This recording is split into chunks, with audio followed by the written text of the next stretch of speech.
दोस्तों नमस्कार, मैं रमेश सुरेल। आपका इस YouTube चैनल पर बहुत बहुत हार्दिक स्वागत है। आज आपके लिए एक बहुत बड़ी बिग ब्रेकिंग न्यूज लेके आया हूं। मैंने एनसीटी में जो रीट भर्ती में बीएसटीसी बीएड विवाद चल रहा है, उसमें एनसीटी ने एक 28 जून 2018 को जो आरटीआई लगाई थी, उससे संबंधित मैंने एक आरटीआई लगाई थी। उसमें आरटीआई में एक बहुत बड़ी न्यूज है एनसीटी ने दी। जो एनसीटी ने जो षड्यंत्र रचा था, उसकी स्टेप बाय स्टेप परत खुल रही। इससे पहले मैंने आपको सभी को मालूम है कि आप मेरे YouTube चैनल पर जाकर के देख सकते हैं। 28 जून 2018 को संबंधित एक किसी कैंडिडेट ने आरटीआई लगाई थी, तो उसमें कहा कि हमारे पास उससे संबंधित जो फाइल है वो सर्च कर रहे हैं, मिल नहीं रही। उनको 3 महीने से फाइल वो नहीं मिल रही थी। अब उसमें पूरी जानकारी मैंने मेरे YouTube चैनल पर बताई है, वो आप देख सकते हैं। दोस्तों इसी में ब्रिज कोर्स से संबंधित मैंने आरटीआई लगाई, वो भी मैंने YouTube चैनल पर बताया, वो देख सकते हैं। बट आज जो आरटीआई लगाई गई थी, उसमें जो इन्फॉर्मेशन आई है वो एक नए बिंदु को लेकर के लगाई थी। जो इन्फॉर्मेशन आपको मैं बताने जा रहा हूं, आपको हैरानी होगी, आप जरूर देखिए। बीएसटीसी वालों को के पक्ष में बहुत अच्छी इन्फॉर्मेशन निकल के आ रही है, उनका षड्यंत्र जो जो खुल रहा है। दोस्तों आप सभी को समझ में उस पूरी कहानी पर, उस जवाब पर क्या पूछा गया, उस बात पर जाने से पहले मैं बीएसटीसी कैंडिडेट से रिक्वेस्ट करना चाहूंगा कि आप सचिन शर्मा जी का बहुत साथ दीजिए। आप स्ट्रॉन्ग एविडेंस के साथ, जो मैं एविडेंस तो मैं जुटा रहा हूं और भी छात्र जुटा रहे हैं, बहुत मेहनत कर रहे हैं, बट आपके एविडेंस बहुत स्ट्रॉन्ग के साथ रखने वाला कोई एडवोकेट पैनल की टीम नहीं होगी, तो आप कैसे केस जीतेंगे। इसलिए आप सीनियर एडवोकेट को हायर करके और उसका सचिन शर्मा जी की रणनीति के साथ शामिल होकर के, उनका सहयोग करके, सभी प्रकार से सहयोग करके आप केस जीतने में शामिल हुई। अदरवाइज आपको केस हार जाओगे। एविडेंस भी होंगे तो क्या होगा जब स्ट्रॉन्ग टीम नहीं होगी, क्योंकि सामने आपको पता है कि additional solicitor general of India जो भारत सरकार का आ रहा है, रस्तोगी साहब, तो आपको पता है कि आपको भी सीनियर एडवोकेट की जरूरत होगी, इसलिए सचिन शर्मा जी का सहायता कीजिए। अब आते हैं अपन एनसीटी ने क्या जवाब दिया, एनसीटी से क्या आरटीआई में पूछा गया, उन तमाम बिंदुओं पर बात करूंगा। आप इस वीडियो को शुरुआत से लेकर के अंत तक देखिए, आपको बहुत इंपॉर्टेंट इंफॉर्मेशन है वो शेयर की जाएगी। एक कहानी, बड़ा इनका ड्रामेटिक जो रचा हुआ है एनसीटी का, वो खुल रहा है। दोस्तों ये आरटीआई है वो 1 अप्रैल 2021 को एनसीटी में लगाई गई थी और इसका जवाब 8 अप्रैल 2021 को 8 दिन में दे दिया। हालांकि एनसीटी कभी 8 दिन में, 7 दिन में जवाब नहीं देती है। बहुत सरप्राइज पॉइंट है कि एनसीटी ने इतना जल्दी जवाब दे दिया। दोस्तों क्या जवाब मांगा गया, क्या इन्फॉर्मेशन पूछी गई, वो अभी बात करूंगा, और उन्होंने क्या रिप्लाई दिया और क्या लेटर लिखा, वो भी तमाम चीजें बताऊंगा। किस तरीके से नोटिफिकेशन जारी हुआ, किसने मांग करी, वो तमाम बिंदुओं पर बात करेंगे। दोस्तों ये आरटीआई, दोस्तों मैंने 5 बिंदु के माध्यम से इंफॉर्मेशन चाहिए थी जो 28 जून 2018 को जो नोटिफिकेशन जारी हुआ। उसमें फर्स्ट पॉइंट में मैंने मांगा था कि आपने ये 28 जून 2018 का जो गजट नोटिफिकेशन जारी करने से पहले कितने राज्यों से आपने विचार विमर्श किया, उनसे सलाह मांगी, और कितने राज्यों से आपने उसकी, प्रत्येक का राज्य का क्या ओपिनियन था वो की उसकी कॉपी मैंने मांगी। दूसरी जो मैंने मांगी कि इसको जारी करने से पहले आपने कितनी बार मीटिंग गठित की, उस मीटिंग की नोटशीट की, प्रत्येक मीटिंग की कॉपी दीजिए। थर्ड पॉइंट मैंने जो दोस्तों मांगा कि इस पत्र या दूसरे माध्यम से कितने राज्य और केंद्र शासित प्रदेश ने इस नोटिफिकेशन का विरोध किया है, उसकी आप मुझे बताइए। फोर्थ पॉइंट मांगा कि मैंने कि किसने इस नोटिफिकेशन को जारी करने के लिए सबसे पहले मांग करी एनसीटी से, वो पूछा। 5वें बिंदु में पूछा कि कौन सी जनरल मीटिंग में आपने इसको मीटिंग लेकर के इसको अधिसूचना के रूप में जारी किया, अप्रूवल किया, वो मैंने मांगा। ये 5 बिंदुओं पर मैंने सामान्य जानकारी मांगी थी।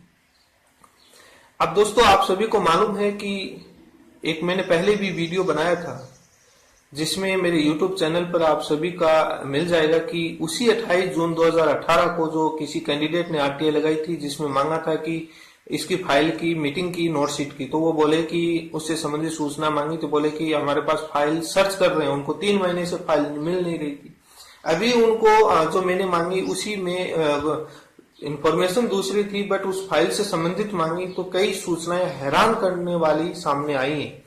एक तरफ फाइल उनकी गुम हो जाती है, सर्च कर रहे हैं, दूसरी तरफ उनको सूचना देने के लिए फाइल मिल जाती है।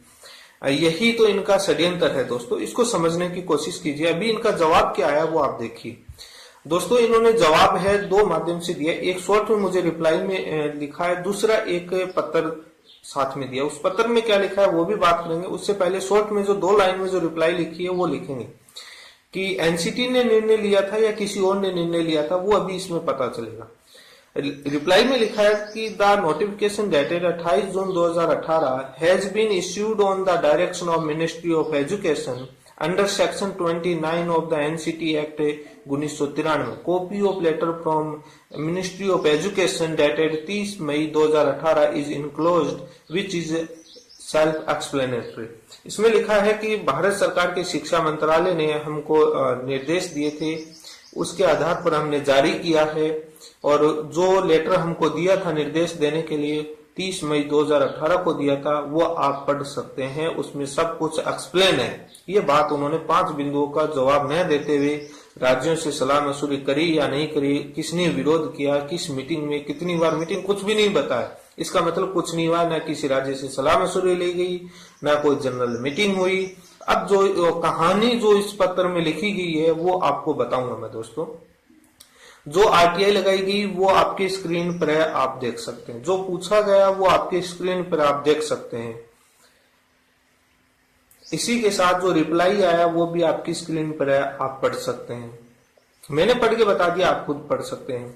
अब जो लेटर आया, जो भारत सरकार के शिक्षा मंत्रालय ने जो एनसीटी को जो लिखा था वो आपको पढ़ के बताऊंगा, और उसमें बहुत इंटरेस्टिंग एक ड्रामेटिक कहानी के रूप में कह सकते हैं अपन, क्योंकि इस तरीके से कानून पास किया जाता है तो उसमें कुछ तो उनको लिखना पड़ता है, ड्रामा करना पड़ता है, वो अपन चर्चा करेंगे दोस्तों।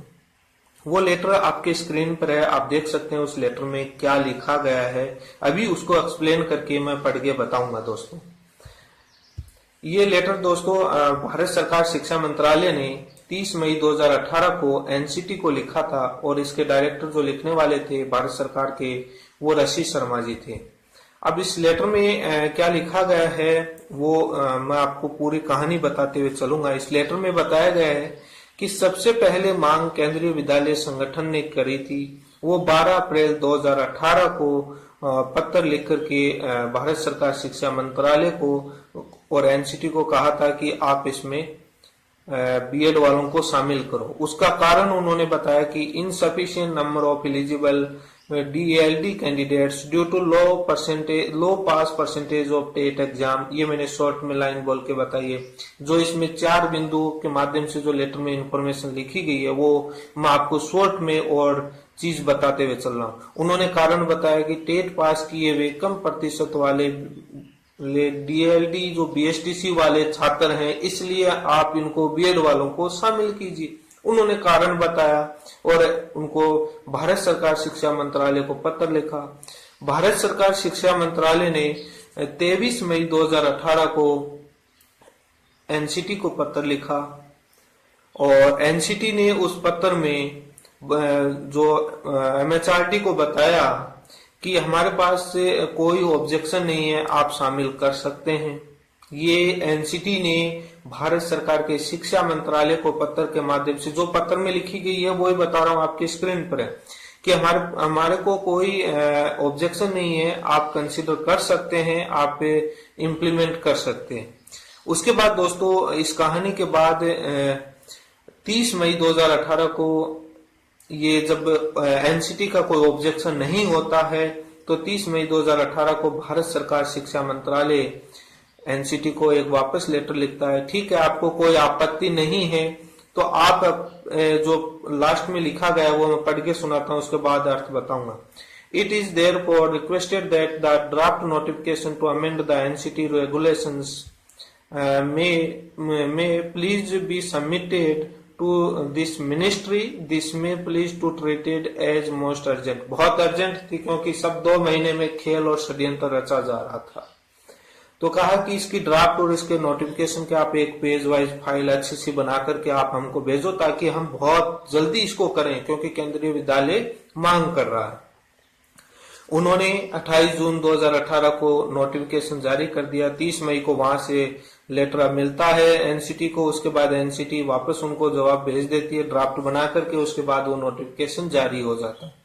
ये दोस्तों इसमें जो कहानी जो लेटर में बताई गई है वो बताई गई, क्यों लागू किया गया। जो मैंने पहले भी मैं बता रहा था कि कई राज्यों में ऐसी कंडीशन है जहां पर बीएसटीसी वाले छात्र कम है, उनको देखते हुए भी। लेकिन केवीएस ने लेटर में जब कहानी निकल के आई कि केंद्रीय विद्यालय संगठन ने मांग करी, दोस्तों वो 2 लेटर आपको स्क्रीन पर दिखाना चाहूंगा जिनमें केंद्रीय विद्यालय संगठन ने पहले भी ऐसा खेल रचा था।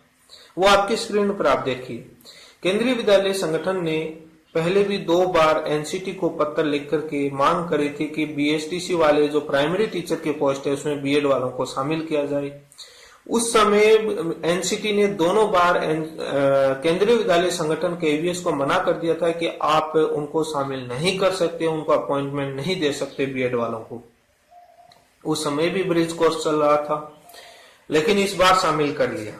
ये केंद्रीय विद्यालय संगठन में आप जब अपनी रिपोर्ट देखोगे उनके पीछे का गूगल पर, तो प्राइमरी टीचर की जो वैकेंसी निकालता है तो बहुत सारे लाखों में फॉर्म भरे जाते हैं। आपको पता है कि सीटेट एग्जाम लगती है, सीटेट वालों को ये लेते हैं तो कितने लाखों कैंडिडेट देते हैं और कितना अच्छा परसेंटेज सीटेट में लोग लेके आते हैं। तो how is it possible, what is the reason. KVS कह रही है कि कम टेट पास वाले, कम परसेंटेज वाले टेट में हमारे पास बीएसटीसी वाले, जब सीटेट में परसेंटेज लोग 90% 80% लेके आ रहे हैं तो कहां से कम परसेंटेज पास वाले हुए। कितने छात्र पास कर रहे हैं, कितने अच्छी खासी संख्या में पास कर रहे हैं। तो ये कारण बताना मुझे समझ में नहीं आया, ये कोई षड्यंत्र है। खैर मैंने एनसीटी से पूछा था कि इस मीटिंग में किसी राज्य से सलाह मशूरी, किसका क्या ओपिनियन, किसी ने विरोध, कितनी बार मीटिंग, उन तमाम बिंदुओं पर सूचना नहीं दी। वो भी सूचना देंगे फर्स्ट अपील के माध्यम से। दोस्तों एनसीटी ने इससे पहले भी कई बार मांग करी, आप सभी को मैंने अभी बताया है। लेकिन ये एनसीटी ने क्यों गैजेट नोटिफिकेशन जो जारी किया गया, ये एनसीटी से तो जबरदस्ती मान लो कि करवाया जाए। ये भारत सरकार के शिक्षा मंत्रालय ने तो निर्देश दिया है, जो आपको मैंने बताया है। इसमें आरटीआई में पूरा मैंने समझाया है कि जो लेटर में बात लिखी गई है वो मैंने बात बताई। तो इस लेटर की जो शुरुआत में हेडिंग है वो आप देखिए क्या लिखा है, वो पढ़ के एक और बता देता हूँ।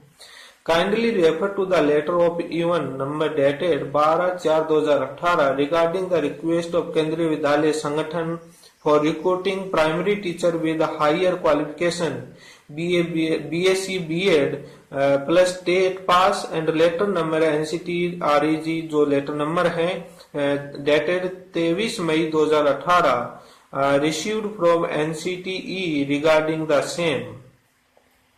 उसके बाद इसमें एक लाइन वो भी लिखी गई है, वो मैं आपको बताता हूँ क्या लिखा गया है। वो एक पैराग्राफ पढ़ के बताता हूँ कि NCT did not have any objection to permit KV schools to recruit primary teachers with higher qualifications, then there should be no objection on extending this other schools. उन्होंने ये भी कहा है और उन्होंने कोई ऑब्जेक्शन नहीं बताया है। इसी के साथ में दोस्तों उन्होंने कहा है कि एक और बात जो लिखी है वो आपको बताऊंगा, जो 25/8/2010 के जो नोटिफिकेशन में जो अमेंड किया है, shall be amended to include any person who has acquired the qualification of BEd from the NCT recognised course will be considered for the appointment as a teacher in the class 1 to 5th, provided the person so appointed as a teacher shall be mandatory under the 6-month bridge course which is recognized by the NCTE. Within 2 years shall appointment at primary teacher। ये एक paragraph में लिखे है। दूसरे जो paragraph में एक में लिखी गई है कि the above request has been considered in this ministry in order to safeguard the interest of student and ensure the quality of education. The competent authority has decided to agree the request of KVS to recruit primary teacher with a higher qualification. The insufficient number of eligible DLD candidates due to low pass percentage of TET examination has also become issue for recruitment primary teachers. Further the ये चीज उन्होंने बताई। अब दोस्तों आप सभी को समझने की जरूरत होगी। जो लेटर है मैंने वो पढ़ के लास्ट में सुना दिया है कि लेटर में क्या बात है इंग्लिश में लिखी गई। दोस्तों ओवरऑल समरी करते हुए मैंने पूरी बात आपको बताने की कोशिश करी है कि इस लेटर में क्या लिखा गया है, क्यों मांग करी गई है। इसी के साथ दोस्तों आप सभी का बहुत बहुत धन्यवाद। जब तक आप सचिन शर्मा जी का साथ देकर के एक स्ट्रॉन्ग पैनल टीम नहीं उतारोगे तब तक आप पे कितने एविडेंस क्यों नहीं हो, केस जीतने में आप पीछे हटोगे, कहीं ना कहीं आप पे कमजोर पड़ जाओगे। इसलिए उनका साथ दीजिए, सभी तरीके से सहयोग दीजिए। दोस्तों अभी तो और कुछ तथ्य निकल के आएंगे। अभी तो भारत सरकार शिक्षा मंत्रालय से भी कई तथ्य अभी आरटीआई से निकल के आएंगे, अभी केंद्रीय विद्यालय से भी लेके आएंगे। आप सभी को सोचना चाहिए कि कहाँ कितना क्या षड्यंत्र, दाल में काला। किसी राज्य ने मांग नहीं करी, ये लोग अपने आप अमेंडमेंट कर देते हैं। इसी के साथ दोस्तों आप सभी का बहुत बहुत धन्यवाद।